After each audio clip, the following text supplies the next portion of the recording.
Hi everyone, and welcome back to another Lawn Fawn video. This is Mindy Egan. In today's video, I'm going to be making a very sweet Mother's Day card. I'm going to be using the older stamp set called Mom and Me. It has some really cute images on here of a parent and their child, either hugging or individual. So I'm lining up my images that I'll be using. I'm also bringing in some clouds from the All the Clouds stamp set. And I have a piece of white cardstock here measuring 4¼ by 5½. I'm going to ink up my images with the Lawn Fawn Jet Black ink, stamp that down onto my cardstock, and then I'm also going to be stamping this little tree stump that has the heart in the middle. This is also from the Mom and Me stamp set.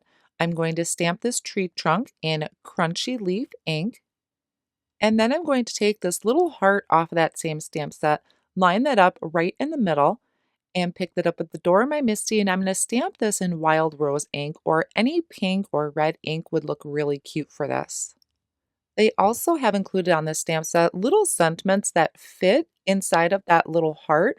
So I'm going to line up one of them and I'm going to stamp this just to some black ink, or a dark brown ink I think would look really cool too. After I have everything stamped, I'm going to work on my Copic coloring, and I will have all of the colors listed at the top of the screen. And I'll be using some dark browns for this. So I have E47, E44, 43, and 42. I'm putting my darkest area on the right-hand side of my owl. So I started with that E47, just kind of adding some shadow areas under the bottom side of the wing, and then blending out with the remaining colors.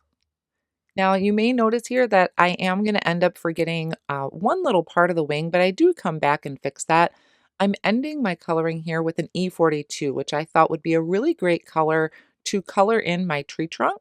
So I'm going over all of that white space that's in the tree trunk. Crunchy Leaf is Copic friendly, so this is perfectly safe to color on top of, and none of my colors are going to bleed. Then I'll come back in and work on the face of the owl. So I have E42, 41, and E40. I did notice at this point I forgot the wing, so I'm going to come back with my previous colors and just finish coloring that in. And for the baby owl, I'm going to be using some warm grays. I have W4, W2, and W1. Then for the clouds, I have just a light blue, so I have BG000, and I did have extra ones here, but I'd rather have extra clouds than not enough. Once all my coloring is finished, I'm going to cut these out with the coordinating die. So I lined them all up and I'm holding them in place with a low tack tape. Then I'm going to take a piece of white cardstock, and I'm using the second largest frame from the small stitched rectangle, and I'm going to die cut that out. This is going to set my scene. I also die cut out some grassy borders from cilantro cardstock. And for my main card panel, I'm going to pick out some pattern paper from the Spring Fling paper pack. I ended up choosing this really pretty light pink with the flowers. I thought this was really great for Mother's Day. I'm taking the largest die from the large stitched rectangle, and I'm die cutting that pattern paper from that. I also die cut a piece of white cardstock out of that same die. This is just going to add stability to the front of my card. Now back to my smaller piece that I had die cut from the small stitched rectangle. I'm going to add just a little halo of color behind where my owl is going to sit. So I am using Worn Lipstick Distress Oxide ink and a blending brush. I like to use a blending brush for this because I want it to really fade off into white.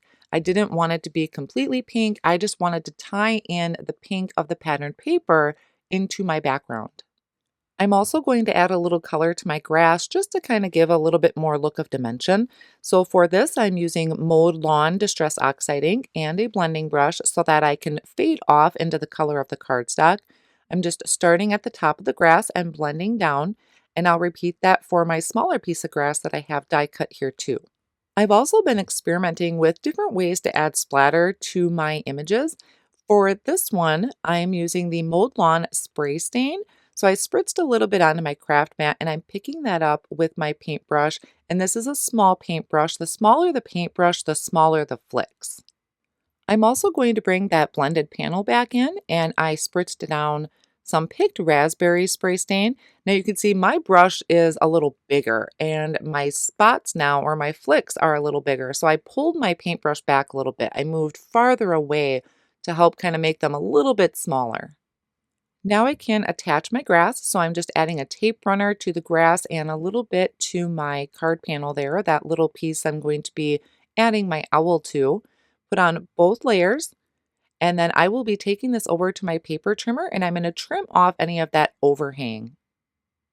Once that's trimmed down, I'm going to bring this over and start working on setting up my scene. So I'm starting with the items that are going to be in the furthest back of the card, which is the tree stump that I'm tucking behind that grass and also adding my clouds. Now it's at that point where I realized a sentiment is not going to fit towards the top, which is what I originally planned. So after I have my clouds attached and I trimmed off the excess, I'm going to bring this over to my Misty tool, and I picked out a really cute sentiment from the Mom and Me stamp set, lined it up towards the bottom on my grass, and I'm going to pick that up with the door of the Misty. I'm going to prep this with an anti-static powder tool, and then I'm going to stamp my sentiment in Lawn Fawn's clear embossing ink. I'll then sprinkle on some white embossing powder and tap off any excess, and then melt this with my heat tool. Now the grass does kind of peel up just a little bit, but it really looks like I just zhuzhed my grass. So it actually kind of works out. It's still attached. It didn't hurt the glue any. It just kind of popped up that grass a little bit for me. Once that cooled down, I'm going to just buff off any excess powder with a Swiffer cloth. Now I can finish the assembly of the rest of my card here. So I added a little foam square to one of my smaller clouds. I'm also going to add some foam squares to my little owl, and I'm going to place that right on top so the mommy or daddy owl is hugging the baby. And off screen, I did trim down a piece of white cardstock that fits about 1/4 of an inch bigger than this die cut piece. I just wanted this decorated panel to stand out a little bit more from the pattern paper, and that little bit of white border really helped do that. Then I lined that with some foam tape, and I'm adding it directly onto my pattern paper. I decided I'm going to stamp a sentiment in the inside of my card, so I have a piece of white cardstock. This is 5.5 by 8.5, and I scored it at 4 1/4, so it is a side folding card, and I'm going to reinforce that fold with my bone folder. Then just using my tape runner, I'm going to attach my decorated panel to the front of that card, and I'm going to take this over to my Misty and line up a sentiment from that Mom and Me stamp set. This just says Happy Mother's Day. So once that's lined up straight, I'll pick that up at the door of the Misty, and I'm going to stamp this in that same color I used before, the Wild Rose ink, or any other type of color ink would work really cute in here. There's also some cute little hearts on that stamp set, so I lined those up as well and stamped those down around my sentiment. And then that finishes off my card for you for today. So just a really cute Mother's Day card that's ready to be sent in the mail. Thank you so much for joining me today. I hope you have an amazing day, and I'll see you again soon. Bye.